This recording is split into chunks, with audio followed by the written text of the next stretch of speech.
오늘도 이 2부 예배에 하나님을 사랑하는 마음으로 또 예배를 사모하는 마음으로 나오신 성도 여러분들에게 예비하신 놀라운 새 은혜가 충만하게 임하실 줄 믿습니다.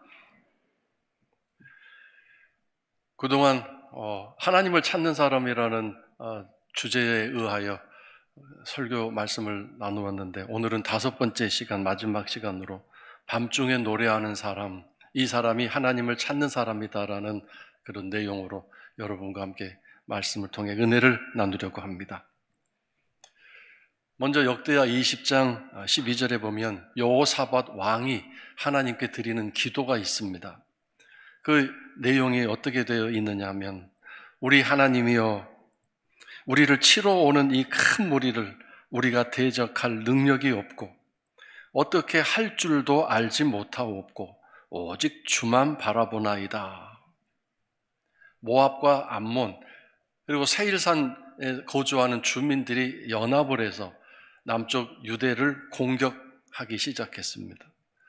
그런데 그 연합군을 대항할 만한 전투 준비가 전혀 되어 있지 않기 때문에 대적할 능력, 대응할 능력이 전혀 없다. 그 상황에서 또 어떻게 어떤 다른 방법을 찾아볼 방법도 없고, 그래서 이제 오직 주님만 바라봅니다 라고 간구하고 기도하고 있습니다. 밤이라는 이 시간은 물론 시간적으로 어둠이 찾아왔을 때를 밤이라고 말하기도 하지만, 인생의 또 삶의 순간에 고난과 고통이 찾아오고 절망이 찾아오고 가난해지고 병약해지고 실패하고 마음의 상처와 아픔이 가득할 때, 이런 때를 또한 인생의 밤이 찾아왔다라고도 말합니다. 밤은 공포와 두려움의 시간이고, 밤은 아무것도 보이지 않는 소망이 다 끊겨진 그런 상황을 또 의미하기도 합니다. 이런 때에 성도로서, 또 하나님 믿는 백성으로서, 또 하나님 믿는 하나님의 사랑하는 자녀로서 해야 할 일은 기도하는 것, 찬송하는 것, 노래하는 것입니다. 기도가 찬송이고 찬송이 노래라는 사실을 잊지 마시기 바랍니다. 찬송은 곡조 있는 기도 아니겠습니까? 그래서 밤중이라는 이 시간은 더 확대해서 영적으로 무너져 갈 수밖에 없는 어두운 시간을 말합니다. 하나님이 안 계신 것 같고, 하나님이 나를 버리신 것 같고, 어떻게 해도 하나님이 응답하고 침묵하시지 않고 침묵하시기 때문에 방법이 없는 그런 가운데에서도 하나님을 버리지 않고 포기하지 않고 끝까지 하나님을 붙들고 나아간다고 하는 이 믿음의 이 표현, 이것이 바로 기도이고 찬송입니다. 이게 얼마나 큰 믿음이고 얼마나 대단한 노래가 되는지, 하나님은 그런 찬송과 또 노래를 기다리고 계시는 것 같습니다. 과연 오늘 우리가 지난 세월 살아오면서 얼마나 하나님 앞에 이 아름다운 찬송과 끊겨지지 않는 이런 믿음의 찬송을 우리가 힘들고 어려울 때 드렸었는지 한번 생각해 봤으면 좋겠습니다. 더군다나 지금 1년 이상 계속되는 이 바이러스 전쟁으로 인해서 우리들의 신앙이 많이 나태해질 수 있고 뒤로 퇴보할 수 있는 그런 상황 가운데 있습니다. 쉽게 말하면 영적으로 지금 어둠 속에 우리가 있을 수 있는 상황이 아닌가 생각합니다. 더군다나 근래에 또 다시 일어난 일이지만, 교회와 관련된 학교에서 감염이 되고 확진이 되고, 또 한두 군데 교회에서 그런 일이 일어나게 되니까 언론이 벌떼같이 일어나서 교회가 이 바이러스의 진원지인 것처럼, 확진의 어떤 중심 위치에 있는 것처럼 비난하고 조롱하는 일이 지금 확산 중에 있어서 세상에 나가 교회 다닌다고 예수 믿는다고 말하는 게 겁이 날 정도가 되는 그런 분위기가 지금 흘러가고 있는 것 같습니다. 그런 가운데에서 오늘 우리들은 신앙생활을 지금 어떻게 하고 있는가? 과연 하나님을 찾는 사람으로 신앙생활을 하고 있는지 한번 이제 다시 한번 벌써 2021년 시작된 지 엊그제 같은데 한 달이 다 지나가는 1월 마지막 주일을 오늘 우리가 보내고 있습니다. 어둡고 캄캄할 때 우리가 기도하고 하나님께 노래하는 것은 사탄이 아주 싫어하는 일일 것입니다. 사탄은 그렇게 어둠 속에 우리를 몰아 넣어놓고 우리가 비탄과 절망의 한숨을 짓고 또 비명을 지르고 삶을 포기하는 그런 절망적인 탄식과 또는 원한에 가득 찬 울부짖음을 터뜨리기를 원하고 서로를 비방하고 서로를 탓하는 그런 날카로운 말들이 오고 가기를 원하는데, 근데 그 가운데서 찬송을 하고 하나님을 향해 노래를 부를 때 사탄이 얼마나 싫어하겠습니까? 반면에 하나님은 얼마나 기뻐하고 자랑스러워 하시겠습니까? 환경과 상황이 어려워지면 어려워질수록 내 믿음이 진짜인지 가짜인지가 드러날 수 있는 것 아니겠습니까? 자, 그렇다면 여러분, 캄캄한 어둠 속에서 왜 우리가 무엇 때문에 하나님을 찬양하고 하나님께 기도할 수 있을까요? 그것은 하나님이 우리에게 빛이 되어 주시기 때문입니다. 여러분 잘 생각해 보세요. 하나님이 우리에게 기적을 베푸실 때 우리를 그 어둡고 캄캄한 사망의 골짜기에서 공중부양해서 빛 가운데로 갖다 놓으시면 좋겠는데 그런 일은 별로 없잖아요. 우리가 할 일은 그 어둠 속에서 한 걸음 한 걸음 앞으로 헤쳐나가서 빛이 있는 곳으로 가야 되는 거거든요. 그런데 그 어둠 속을 어떻게 뚫고 빛이 있는 곳으로 가겠습니까? 빛이 있어야만 방황하지 않고 엉뚱한 데로 가지 않고 낙심하지 않고 그 빛을 따라 갈 수 있는데 바로 하나님이 우리에게 빛이 되어 주시는 것입니다. 그 어둠을 뚫고 나갈 수 있도록, 그 어둠을 밟고 나갈 수 있도록 우리를 안내해 주시고 위로가 되어 주시고 힘이 되어 주시기 때문입니다.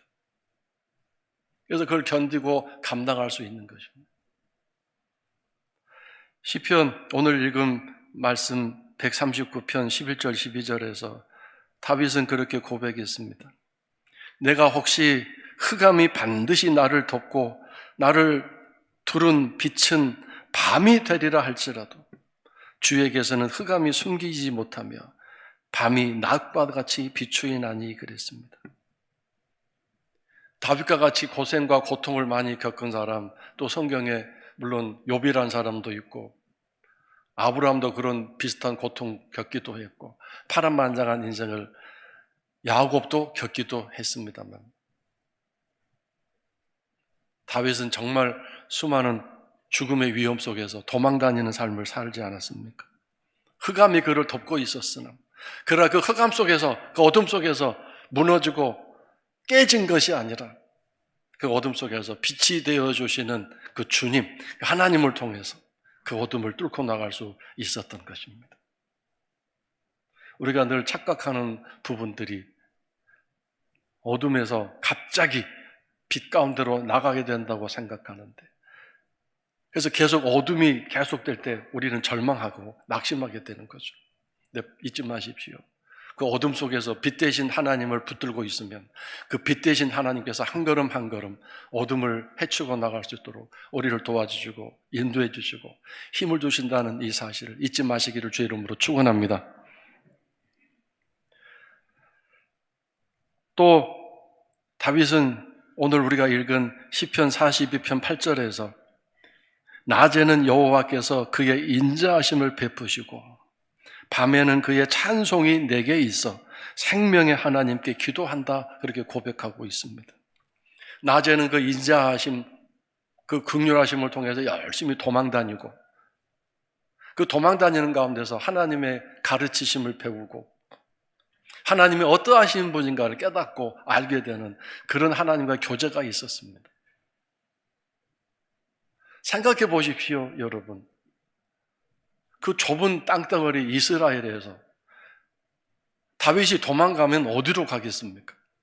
왕이 전권을 가지고 보통 군대도 아니고 특별한 군대를 몇백 명도 아니고 어떤 때는 막 3,000명을 끌고 이 다윗을 추격하는데 이건 인간적으로 이건 도저히 불가능한 일입니다.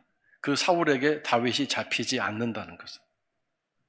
하나님이 그를 인도하시고 그의 피난처가 되어주시고 그의 방패가 되어주셨기 때문입니다. 저는 그래서 이 다윗의 인생을 생각할 때마다 또 이런 잠언의 말씀이 생각납니다. 사람이 그 인생의 걸음을 계획할지라도 그것을 완성하시고 이루시는 분은 하나님이시다. 그래서 인생 살아가는 가운데 될 일은 절대로 될 것이고 안 될 일은 어떠한 방법으로 해도 안 될 것입니다. 믿습니까?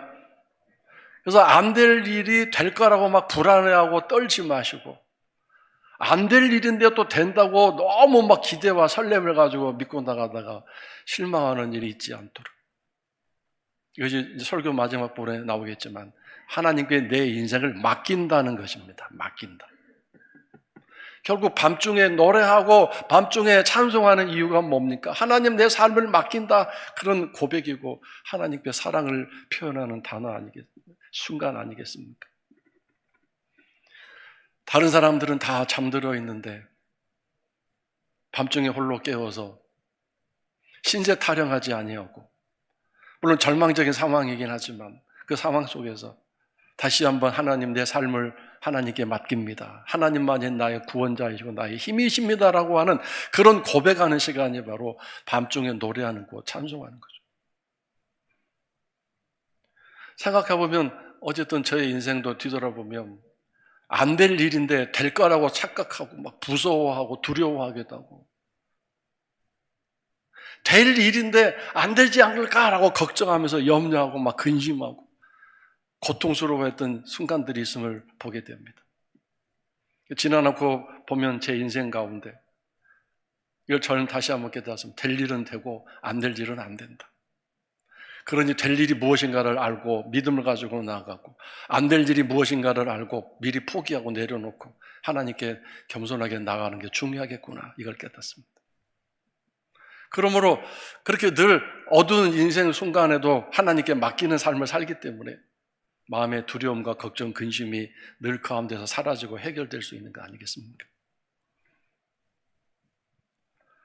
그래서 여러분, 기도와 찬송은 성도가 마땅히 해야 할 중요한 우리들에게 무기가 되고 우리들에게 지혜가 되고 우리들에게 힘이 됩니다. 찬송을 많이 하는 사람일수록 노래를 잘 부르는 사람일수록 그것이 기도가 되고 또 신앙적으로 성장하고 성숙하게 되는 것 아니겠습니까? 기도가 찬송이고 찬송이 기도가 된다는 것.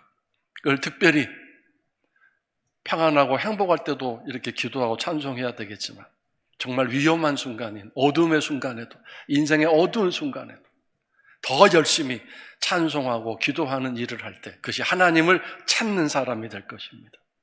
여러분 정말로 잊지 말아야 될 많은 성경 구절 중에 하나가 특별히 올해 우리가 하나님을 찾는 사람이 됩시다라고 했기 때문에 특별히 핵심적인 성경 구절이 잠언 8장 17절인데 몇 번 말씀을 드렸습니다. 거기 뭐라고 되어 있냐면 나를 간절히 찾는 자가 나를 만날 것이다 그랬습니다. 그냥 찾는 게 아니라 간절히 찾는다고 얘기했습니다. 간절히. 이 간절이라는 단어 온 힘과 마음을 다 쏟아서 그런 뜻이고 더 다르게 표현하면 하나님을 찾을 수 없는 상황인데 힘을 내어 예를 써서 마지막 힘을 다하여 하나님을 찾는다 그런 뜻입니다. 하나님을 찾는다는 것은 그동안 무엇인가를 마음을 들인 것입니다 라고 시작해서 계속해서 말씀을 드렸고 본당 입구 왼쪽에 크게 또 써 붙여 놓았습니다. 하나님을 찾는 일이 무엇인가? 그 중에 하나 오늘 밤중이라도 인생의 어두운 순간이라도 하나님께 노래하는 것이 하나님을 찾는 일이다. 여러분 나를 간절히 찾는 자가 나를 만날 것이냐고 했으니까 이 말을 다시 바꿔서 말하면 어떤 뜻이 돼요?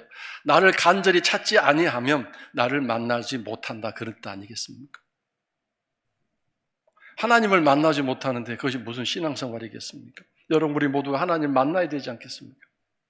그러려면 하나님을 간절히 찾아야 되는데, 왜 간절히 찾아야 될까요? 하나님을 그냥 찾도록, 그냥 찾아라라고 말하는 그런 식의 신앙생활을 하도록 어두운 영이 우리를 이끌어가고 있고, 다른 것을 간절히 찾도록, 이것이 더 너에게 필수적인 것이고 너에게 정말 필요한 것이고 그렇게 우리를 유혹하고 있기 때문입니다. 그래서 많은 것을 찾아가는 삶 속에서 오직 하나님을 찾는 것, 하나님께 집중하여 그 하나님을 1순위로 찾는 마음을 집중하고 관심을 갖는 일은 쉽지 않기 때문입니다. 그래서 그것을 놓치지 않고 하나님께 열심을 내기 위해서 간절히 찾는 그 신앙적인 열정을 우리가 유지해야 된다는 것 아니겠습니까?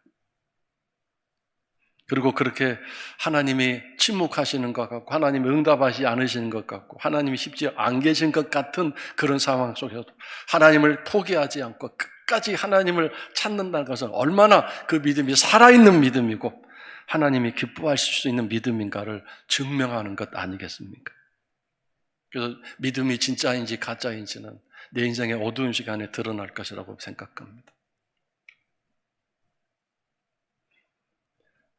성경에서 나오는 밤중에 드리는 노래 중에 가장 클라이막스로 우리에게 감동을 주는 이야기가 사도행전 16장에 나오죠. 여러분도 다 아실 겁니다. 바울과 실라가 빌립보에서 감옥에 갇혔습니다. 그리고 그 감옥에서 밤중쯤에 기절했다가 깨어 일어났습니다. 얼마나 얻어 터졌는지. 온몸은 사슬로 묶여있고. 근데 그들이 일어나서 기도하고 찬송을 부르기 시작하지 않았습니까? 그 찬송이 온 감옥에 울려 퍼질 정도로 아주 힘차게 찬송을 부를 때, 그 찬송 부르는 가운데, 그 밤중에 찬송이 울려 퍼질 때 그들을 묶고 있던 쇠사들이 풀려지고 그들을 가두고 있던 감방문이 열리고 그들을 감옥의 그 감방에 있는 감옥 터가 흔들렸죠. 제가 순서를 좀 바꿔서 말했는데 먼저 감옥 터가 흔들리고 감방문이 열리고 그들이 묶였던 것이 풀렸죠. 뭐 순서가 바뀌었던 이렇게 하나님 묶였던 거 풀어주시고 닫혔던 건 열어주시고 견고하게 세워진 어둠의 집들을 다 흔들어 무너뜨리실 수 있는 강력한 능력을 갖고 계십니다. 어떨 때? 우리가 찬송할 때, 어둠 속에 있을 때 불평하지 않고 어둠 속에 있을 때 포기하지 않고. 잠언 8장 17절의 말씀을 꼭 기억하시기 바랍니다. 나를 간절히 찾는 자가 나를 만날 것이다. 간절히. 자, 그리고 이사야서 26장 9절에서는 이사야 선지자를 통해서 이렇게 말씀해 주셨습니다. 밤에 내 영혼이 주를 사모하여 싸운즉 내 중심이 주를 간절히 구합니다. 내 마음 중심을 아시는 주님, 나는 주님을 구합니다. 나는 밤중에도, 이 인생의 어두운 밤에도 내 영혼이 주를 사모합니다. 사모합니다. 이런 진실한, 이런 확실한 믿음과 소망을 늘 유지할 수 있도록 하기 위해서 우리가 서로 격려하고 서로 기도의 시간을 갖고 서로 말씀을 나누고 그런 성도의 공동체를 서로 가져야 되지 않겠습니까? 성령님의 인도하심을 따라서 그런 신앙적인 삶을 살아간다면 세상이 뭐라고 그래도, 세상 사람이 다 하나님을 뭐라고 해도 나는 하나님 살아계십니다라고 말할 수 있는 확실한 믿음의 사람으로 살아갈 수 있게 될 것입니다.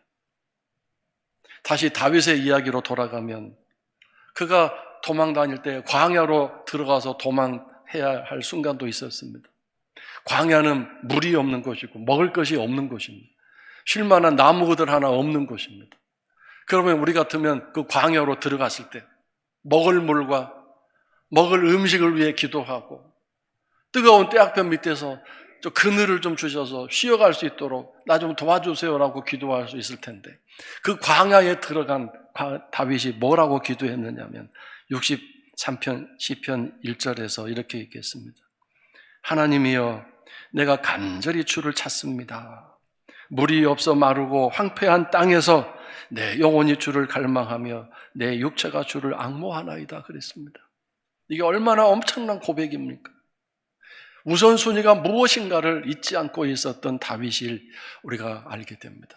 그렇기 때문에 그 어두운 인생의 밤을 능히 이겨내고 견뎌내고 하나님이 예비하신 그 멋진 순간을 맞이할 수 있었던 것 아니겠습니까? 한 걸음 한 걸음 그 어둠의 길을 걸어서 10여 년 이상을 걸어서 그 어두운 터널을 통과한 것 아니겠습니까? 어떤 분은 아직도 기도 응답이 오지 않아서 지금도 어두운 터널 가운데 계신 분 계실 것입니다. 그것이 육신의 질병이든 물질의 문제이든 또 어떤 개인적인 문제이든 여러분 포기하지 마십시오. 하나님이 포기하지 않으시는데 왜 우리가 포기할 수 있겠습니까?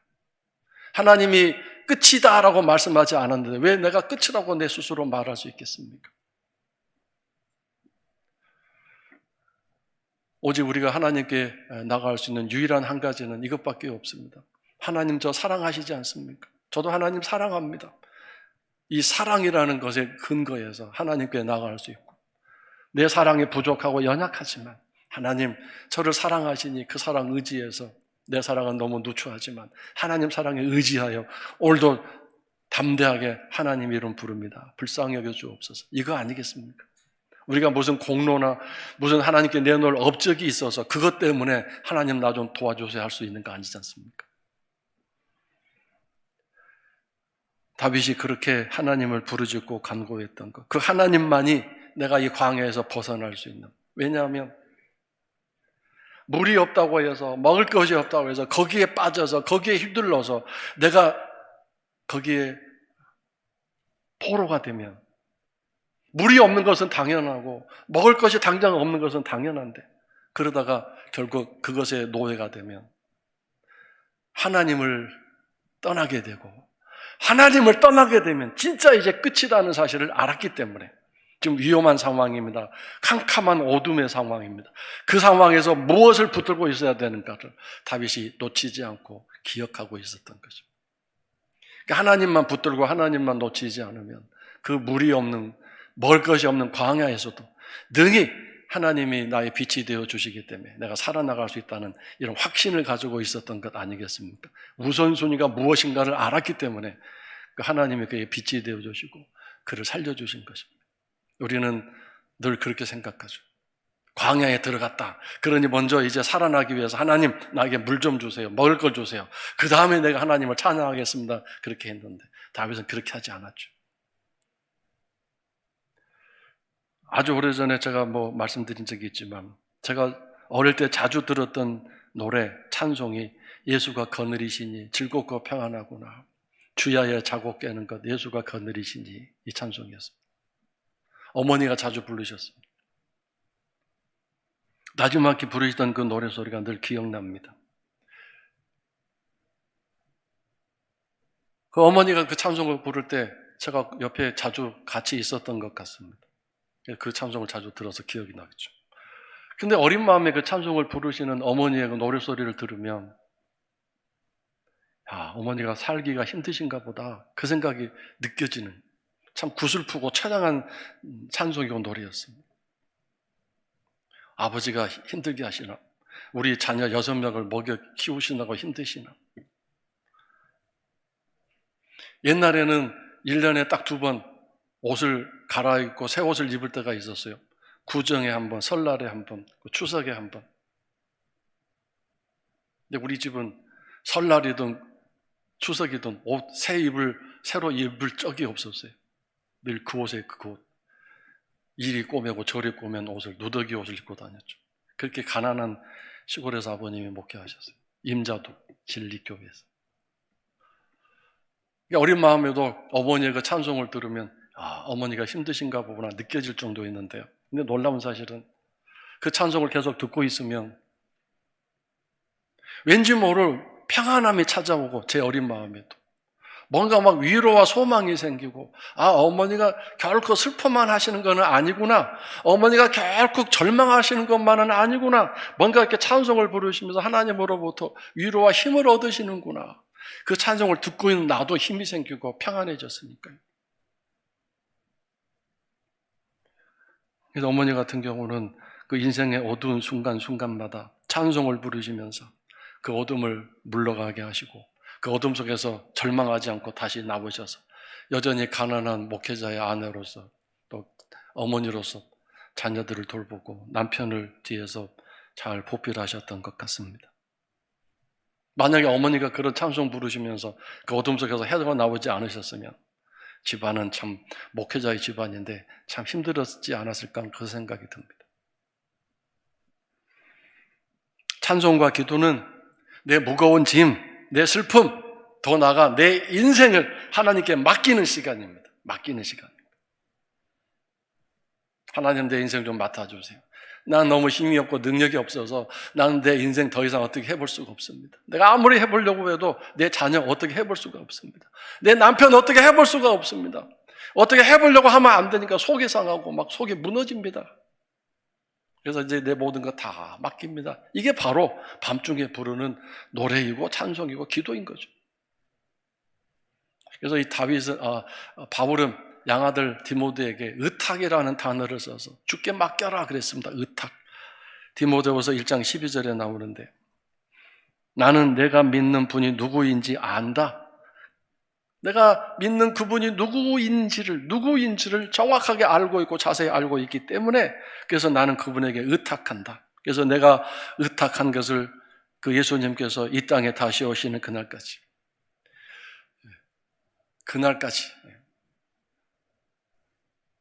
지키실 것을, 능히 지키실 것을, 지키신다는 말은 보호하시다, 맡아 관리해 주시다 그런 뜻이죠.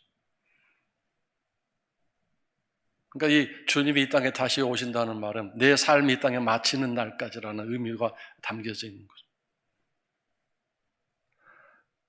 내가 맡긴 것을, 의탁한 것을 맡아 지켜주신다.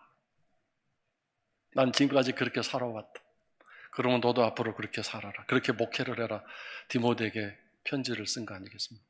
이 말씀 속에 담겨있는 뜻은 너의 모든 것을 내게 맡겨라. 그런 뜻. 맡겨다. 내가 관리해주마. 내가 돌보아주마. 그러기 위해서 늘 어둠 속에 있을지라도 기도와 찬송을 통해서 나를 믿고 신뢰해라. 그런 뜻 아니겠습니까? 믿음이란 뭔가요? 어떻게 되겠지? 잘 되겠지? 그냥 잘 되기 바랄 뿐입니다. 이것이 믿음이 아니죠. 믿음이란 결말이 어떠하게 될지를 확실하게 알고 그 다음에 행하는 것이 믿음인 것입니다. 마지막에 어떻게 될 것인가를, 그 결말이 어떻게 될 것인가를 알고 있는 사람, 그 사람이 행하는 것이 바로 믿음입니다. 그렇기 때문에 우리가 어둠 속에서도 찬송을 부를 수 있고 하나님께 내 인생을 맡길 수 있는 것입니다. 그 고통과 핍박 속에서도 다윗이 그렇게 살지 않았습니까? 이 사실을 알고 있는데도 그럼에도 불구하고 우리들은 연약하기 때문에 매 순간 내가 내 삶을 어떻게 해야 된다고 생각하고 내가 어떻게 노력해야 된다고 생각하면서 그 예를 닳고 창자가 끊어지는 듯한 고통과 아픔 속에 있다 보니까 삶이 힘든 거 아니겠습니까? 그래서 매 순간 사실은 삶이 어둠 속에 있는 것 같습니다. 이 세상은 지금 코로나19 바이러스가 세상을 뒤덮고 있는 게 아니라 가만 보면 증오 바이러스, 욕심 바이러스, 폭력 바이러스가 세상을 뒤덮고 있는 것 같고 물질과 쾌락의 바이러스가 세상을 막 지배하고 있는 것 같습니다. 절망의 바이러스, 이런 바이러스가 막 세상을 뒤엎고 사람들을 감염시키고 쓰러뜨리게 만드는데 그 세상 속에서 우리가 견디고 또 견디어 이겨나가려면 어떻게 해야 되겠습니까? 순간순간 매일 기도하고 찬송하며 하나님을 의지하는 수밖에 없지 않겠습니까? 그래서 이제 마지막으로 앞에서 읽어드렸던 여호사밧 왕의 이야기를 말씀 통해 확인하고 마치겠습니다. 물론 지난번에 우리가 큐티하면서 읽었던 역대하의 본문이기도 합니다만 여호사밧이 그렇게 하나님 앞에 기도할 때 이스라엘 백성들이 어떻게 했는가? 역대하 20장 13절에 보면 유다 모든 사람들이 그들의 아내와 자녀와 어린아이와 갓난아이의 아픔에 안고 더불어 여호와 앞에 섰더라 그랬습니다. 절대절명의 순간에 그 어둠이 찾아온 그 순간에 모든 백성들이 함께 한마음이 되어서 하나님 앞에 모여들어서 하나님께 기도했던 거죠. 오늘 성도 여러분들 가정, 자녀들이 기도하는 가정이 되고 그런 가족 공동체가 될 수 있었으면 좋겠고 우리 여주교회가 그렇게 되었으면 좋겠습니다. 이 땅의 모든 교회들이 하나님 앞에 모여들어 하나님을 찬양하고 기도하는 그런 믿음의 공동체가 되었으면 좋겠습니다. 자, 그 다음에 한 일이 뭐냐면 성가대를 이제 조직해서 그 백성들 가장 앞에 세우고 그 모압과 암몬과 세일산 그 공격하는 적군들 앞에 나아갔습니다. 마주 대항하여 나아갔는데 성가대가 찬양을 부르기 시작합니다. 자, 21절 하반절에 보면 찬양의 내용이 나와 있는데 여호와를 찬송하여 이르기를 여호와께 감사하세 그의 인자하심이 영원하도다. 영원하시기 때문에 지금 우리에게도 주시는 인자함이 없어진 것이 아니다. 하나님의 인자하심은 지금도 유효하다. 그렇게 찬송한 거죠. 그랬더니 22절 그 노래와 찬송이 시작될 때에 여호와께서 복병을 두어 유다를 치러 온 암몬과 모압과 세일산 주민들을 치게 하심으로 그들이 패하였으니 그랬습니다. 그래서 우리가 찬송을 부르기 시작할 때, 기도를 드리기 시작할 때 이미 적군은 패하기 시작한 순간임을 기억하시기 바랍니다.